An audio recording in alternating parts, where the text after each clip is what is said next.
All right, everybody. Monday, January 30th. It's 8:28 and 45 seconds. And Ed and I have decided to do God's work.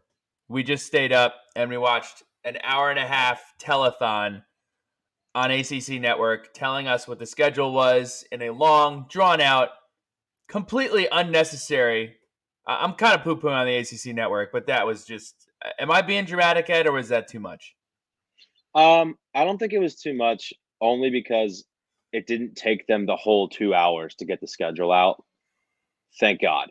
If they had gone the full 2 hours and week by week and we didn't know, and I guess everybody for the most part knows who they play rivalry week, but if we had to wait all the way until 9 o'clock to hear the entirety of the schedule, that would have been brutal. But they sped it up and expedited it a little bit. And they just kind of hit the highlights for each week. So overall, it wasn't terrible. But I would prefer they just give you the whole thing up front and then they start hitting the high notes after that. The first 2 weeks were brutal. I was expecting to be there till 10 o'clock. I mean, Yeah, and I guess they did that way because that's when all the non-conference games are that people don't know about or they don't get to Mhm. talk about as much. So they wanted to highlight some of those really cool non-conference games, and there are some really cool ones for the ACC, playing some other conferences early in the season. But I'm glad that once it came down to ACC play, they just got it rolling and we moved on quickly. Awesome. So what we're gonna do is we're gonna go over the Virginia Tech schedule, but first I do want to shout out on Wednesday, February 15th, the University Club of Virginia Tech is hosting their open house. Registration is free for prospective members and free to members who are accompanied by a prospect, so somebody thinking about going.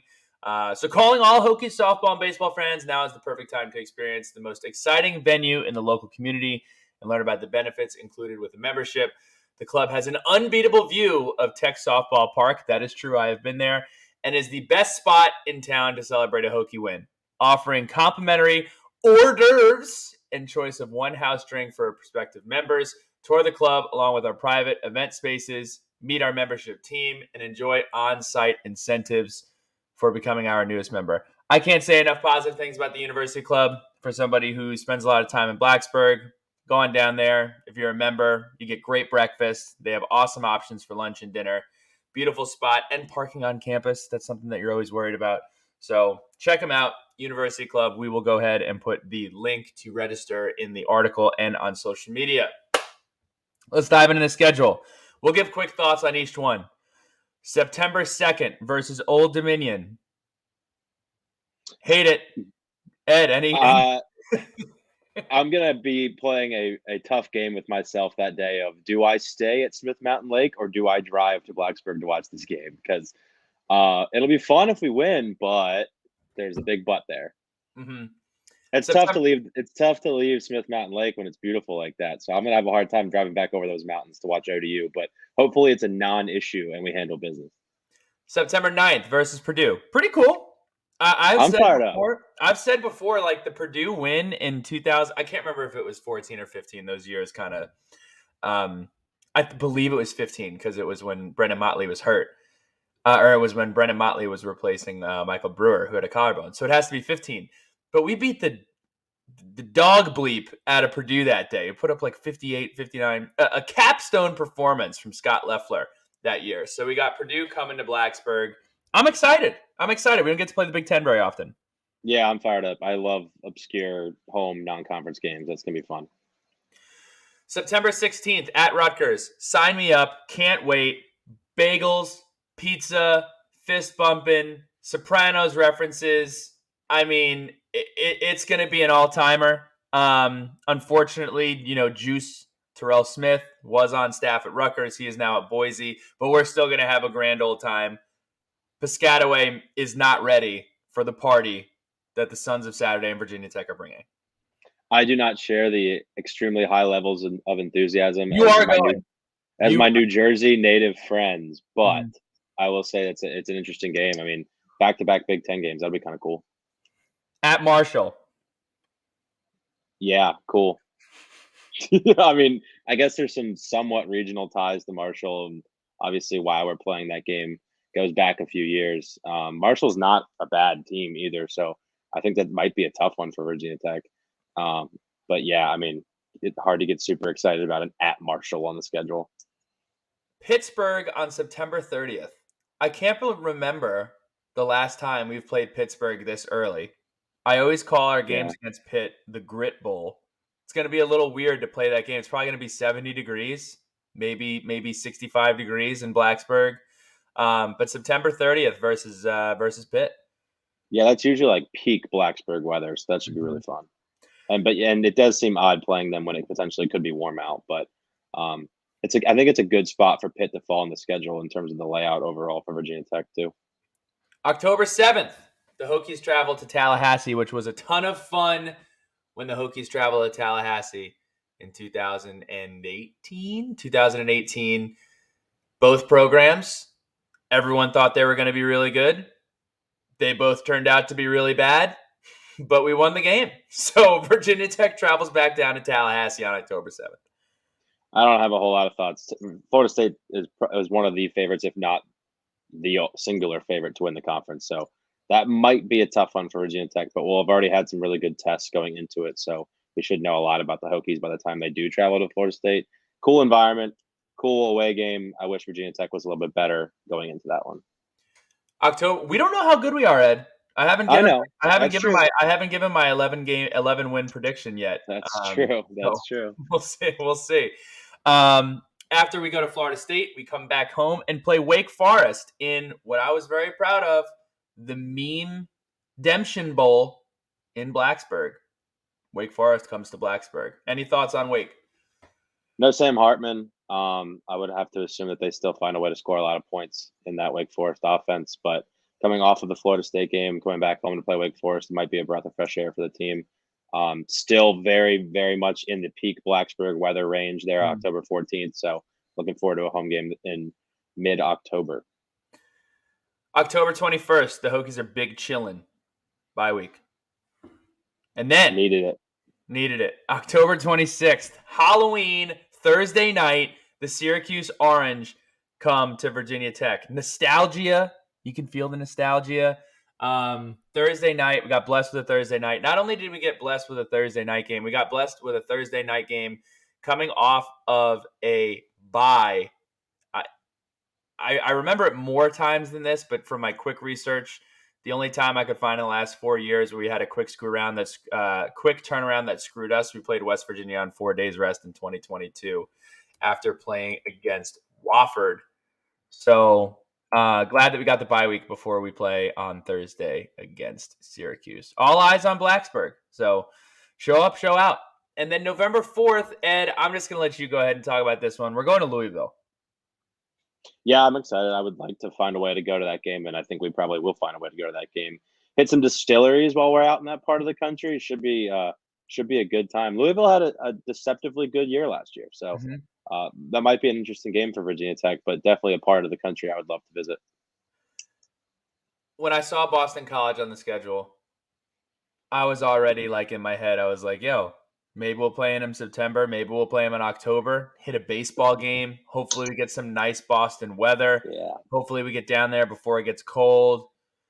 And the ACC said, not only are we going to have a 2-hour announcement show, we're also sending you to Boston in November. So, November 11th, we traveled to Boston College on Veterans Day, which is almost guarantees another red bandana date with Boston College.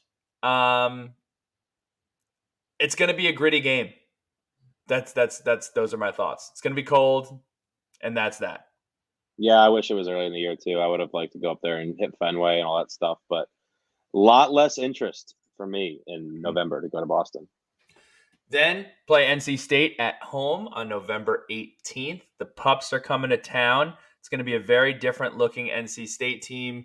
You got Brennan Armstrong there. A pretty pivotal season for Dave Doran because this past year, Dave Doran, it looked like all the stars had kind of aligned. He's got an older team. Quarterback gets hurt. Season screeches to a halt, excuse me, or a fault. And that's going to be a big year for David Doran and a big year for Brennan Armstrong. Yeah, we'll play Brennan Armstrong and then turn around and play Virginia. So a whole lot of UVA feel to the month of November. We do play UVA to wrap up the season at UVA again. This will be the third time in a row we're playing at UVA. without a game at home. Pretty unbelievable. But that is the way it's shooken out. Yep, a lot of unforeseen circumstances. Hit me with the positive and hit me with the negative, Ed. Just one more time to recap. Old Dominion, Purdue, at Rutgers, at Marshall, Pittsburgh, at Florida State, Wake Forest. Bye week. Syracuse on Thursday night at home, at Louisville, at Boston College, NC State, at Virginia. Give me a positive. Positive. 3 home games in the month of September. I know ODU is not one that Virginia Tech fans are going to be super thrilled about, but we do have 3 opportunities to tailgate in Blacksburg during the fantastic September weather. So definitely 3 games in that month I'm a big fan of. So that's my biggest positive so far from the initial look at the schedule. Negatives. The entire month of November. That's going to be brutal, man. At Louisville, at Boston College, and NC State, who we all expect to be pretty good, and then at UVA. So 3 road games against, albeit teams we're not sure what they're going to look like in terms of their skill level, but 3 road games mixed in with NC State, who's a pretty good program. So November is going to be really tough for Virginia Tech. Couple of tough stretches that I wanted to point out. Ed, when we got down there, you were saying that our guy or their guy, Mac Brown, was doing some complaining about his schedule. And I was looking at the schedule, and I can kind of see where he's coming from. Carolina has a chance to end their season getting absolutely mollywopped by Carolina teams. They play Duke, who is NYAD, not your average Duke. They have been better. They look great under Elko. This is year 2 of his rebuild, of his culture, of his recruiting, of his transfer portal, everything that he needs to do. So they play Duke, then they play Clemson. They play at Clemson, and then they play at NC State to end the season. So a little bit of a tough stretch for Carolina. And Clemson's back half of their schedule is brutal. Clemson finishes the year at Miami, at NC State. You host Notre Dame. You play Georgia Tech. North Carolina comes to town, and then South Carolina on the road. I have no idea what to expect from Clemson. I don't think Clemson fans know what to expect from Clemson.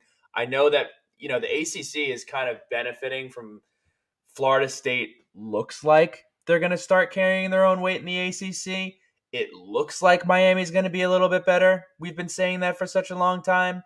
But the days of Clemson just kind of, in my opinion, I don't see a way that Clemson is far and away the best team in the conference. Yeah, I mean, Clemson's schedule is a little bit softer maybe than North Carolina's is, because you talk about North Carolina's back half, but look at North Carolina's first 4. Mm-hmm. South Carolina, App State, Minnesota, and Pitt. I mean, that's not a cakewalk in September for North Carolina either. So their schedule's brutal, kind of across the board. And then the Clemson schedule. I mean, I think there's reason to expect a better performance from Clemson, assuming that Cade Klubnik is a little bit better than DJ was last year. And I think if he's only marginally better than DJ was, they should win a bunch of games again, as you'd expect them to do every single year. Florida State, will know a lot about them week 1, right? LSU.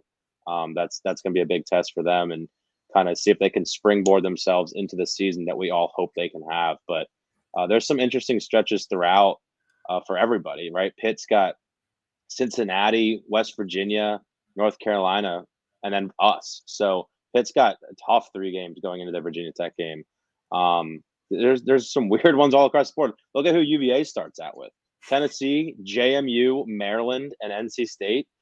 That's not. When will be the first? That's not good. When is the first game that Virginia is favored? If Virginia is not favored to beat JMU, they may not be favored to win a game all season. Their first game they'll be favored to win is October 7th against William and Mary, I would think. But before that, they've got Tennessee. They will not be favored. JMU, they probably will not be favored. Maryland, I doubt it. NC State, nope. And Boston College, probably not. So, they may not be favored to win a game until William and Mary, which will be we will be almost halfway through the season at that point in time. Yeah. Another interesting kind of tidbit is Florida State bookends their season with the SEC. Like you said, it's kind of cool. They start the season at LSU or against LSU. Is that a neutral site? I think it's in I think it is. Yeah. It is. It's in Orlando, I think. It's down in Orlando. Okay, because last time it was in the Superdome, which is not a neutral site by any standard. So they bookend their schedule with. What am I doing? They bookend their schedule with LSU at the beginning, and they finish with Florida to end the season during rivalry week. We picked 3 games that can determine the outcome of the conference. Why are you guys doing this? It's so early in the season. Because it's new information, and this is what we do, and this is what we're doing. So, what are 2 games that you have that you think can determine the outcome of this conference? The first one comes early in the season, week 4, Clemson and Florida State. Those two will probably be the odds makers picks to win this conference and play in Charlotte at the end of the year in the ACC championship game. So we'll get a good look at the two of them against each other in week 4 in a pretty big early season game. And I guess in one where Florida State will have already played LSU. So Florida State will already be pretty well tested when they play Clemson in week 4. Looking forward to that one. And then the last one is the last week of the season. We talked about North Carolina and their really tough schedule, so it'll be interesting to see how they are standing record wise at this point. But UNC and NC State to end the year are 2 other teams that I think will have decent odds going into the year in terms of their win total and their chances to get to Charlotte. So a really early season game with Clemson and Florida State, and last week of the year could have big implications with North Carolina and NC State. I'm going to go even earlier than week 4. I'm going to go with a Duke-Clemson game to start the season. I believe it's the first game played on Thursday night to start the season. Yeah, I think so. Duke and Clemson. Find out how good Duke is, how much improved Duke is. Find out what Clemson's offense looks like. They spent a ton of money on an offensive coordinator. They're going to have a new quarterback next year who we think is pretty good. So I'm going to go with Duke-Clemson. To see what it really looks like and get an idea of what Clemson exactly looks like. And obviously, Clemson FSU is the obvious answer here. But Duke Clemson will be interesting to see.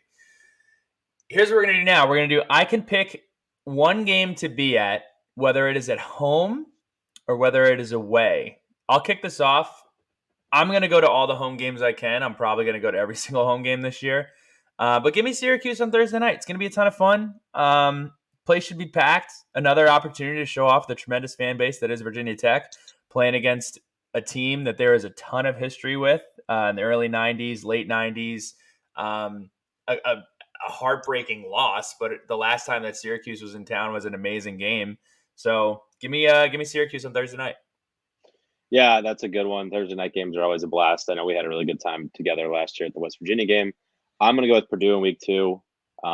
Again, peak Blacksburg weather, September, a Big Ten team coming into town that obviously has some talent considering how they finished last year. I know they have a new coach and everything, but it's just still be a really good test for Virginia Tech early in the season and what will be an awesome environment. Hopefully it's a night game. We'll see. But Purdue week 2 is the home game that I definitely want to be at. I mean, I'm going to go. Look, Florida State's going to be a fun road game. I'm going with Boston College. I love going to Boston. I don't just go for the football. I go for the clam chowder. I go for the friendship. I go for all of it. I love Boston. I'll be there 110%. Won't be seeing Red Sox, but probably going to see some Celtics next year after hopefully we're raising banner 19. So Boston College on the road on Veterans Day. Yeah, mine's at Louisville. I just want to hit distilleries, man. Just say it, Ed. We're going to get drunk. It's going to be a ton of fun. I just want to hit some distilleries and watch a little Hokie ball. So at Louisville. The Virginia Tech bye week watch list. Virginia Tech has a bye on October 21st. And as far as the ACC is concerned, all the games suck except Clemson. Clemson plays Miami that week. And Ed, I know you have some thoughts here. I know this is an ACC podcast, but go ahead and sound off, man. I mean, they just make it too easy to poop on the ACC, man. You go on ESPN. I challenge all the listeners right now. Go on ESPN, click on week, whatever that is, October 21st, and look at the schedule for the rest of the country. We have Clemson at Miami. Miami, who knows what they're going to look like in October. The rest of the country, Ole Miss at Auburn, Utah at USC. I mean, hello, that's a playoff implication game. Tennessee at Alabama, Michigan at Michigan State, and Penn State at Ohio State. It's a lot of fun. The ACC, man, come on, give me something to cheer for. Yeah, just be better. That's all we're asking. Look, that was 19 minutes. That was quick. We got a couple more here segments for you, but that does it for kind of the wrap up on the schedule. Again, excited. I went into this kind of being a little bummed out by the home schedule, but The closer and closer we get to it, the more and the more we talk about it. I'm fired up. Coach Pry's year 2, got a lot of new faces. Going to be, offense is going to look different. Defense is going to look different. It's going to be a completely different looking football team. Another year in the weight room, another year of culture building. So really excited for the 2023 Virginia Tech football season. And also, hats off to the ACC. I think this is a no-brainer. I think it kind of forces everybody to be a little bit better here. And everybody's going to have to, everybody's got a shot. It's going to be looking a little bit different. It's not going to be the Clemson Invitational anymore.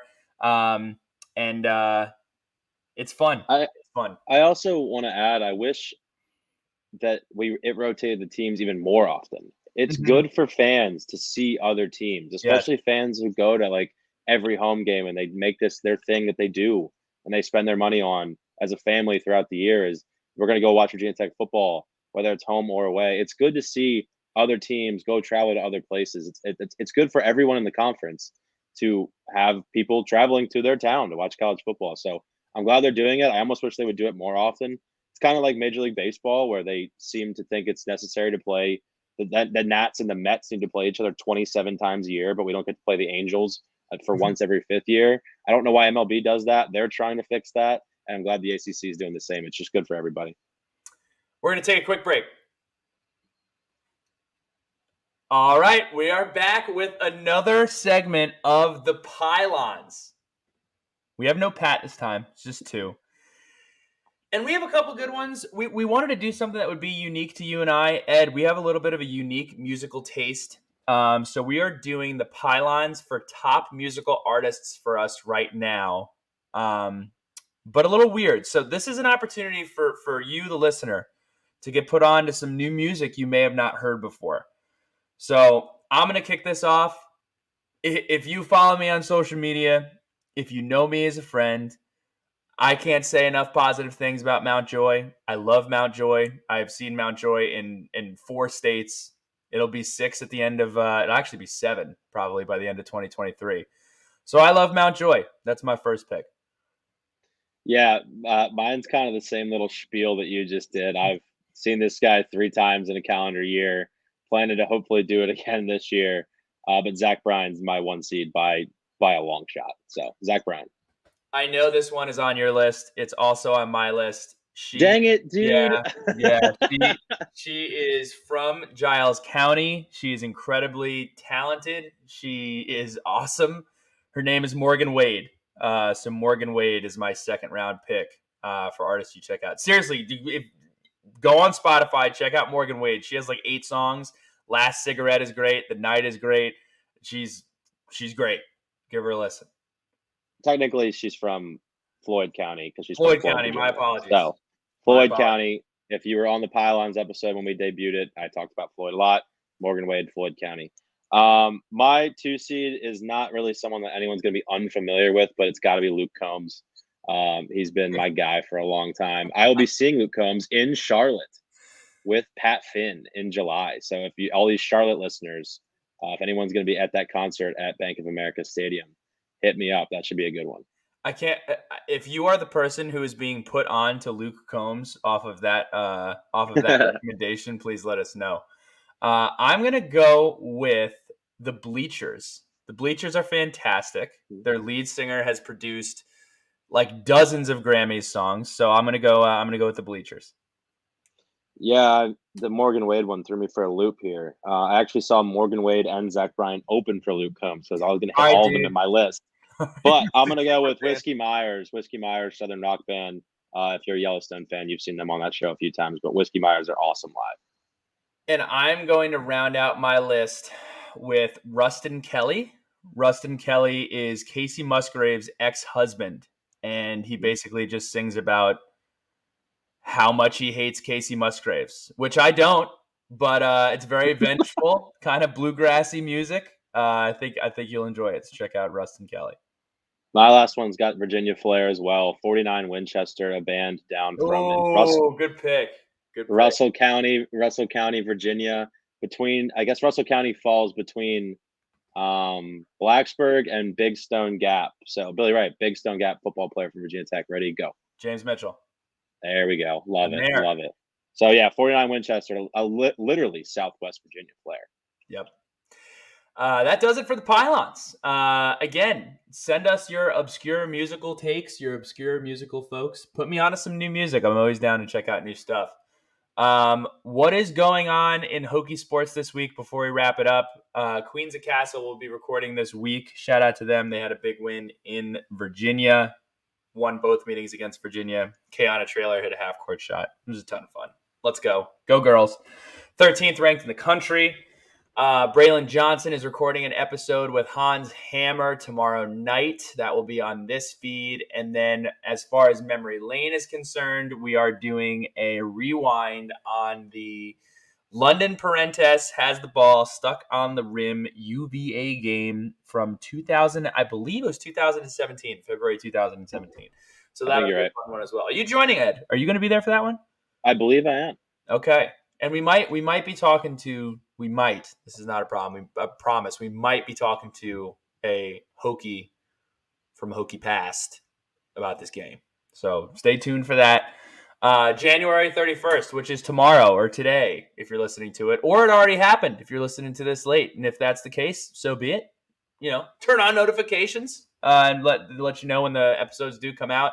But Virginia Tech men's basketball team, 7 p.m., travels to Miami to play the Hurricanes in a crucial and fleeting opportunity to get a Q1 win.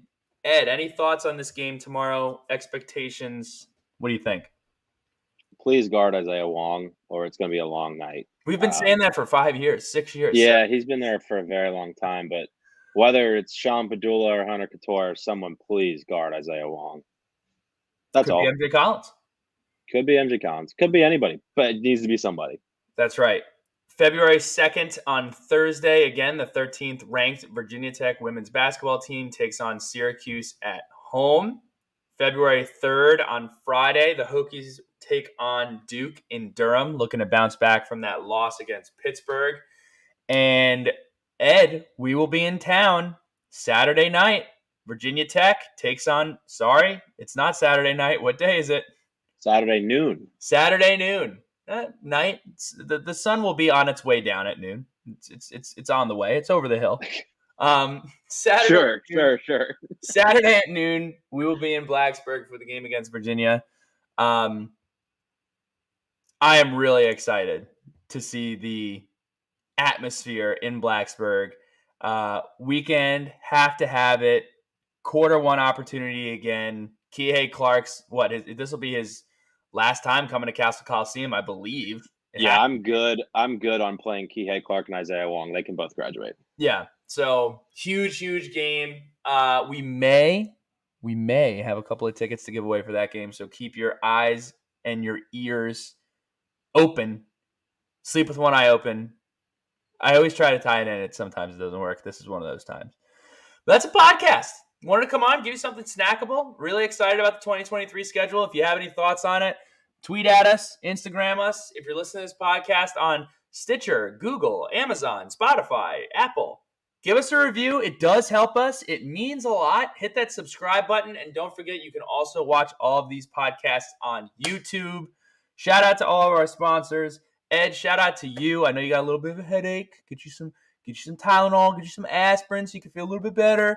And then also shout out to Pat. Unfortunately, could not join us. He is flying through the air at this very time. But Hokies, we're excited to see you this weekend. And as always, go Hokies. Go Hokies.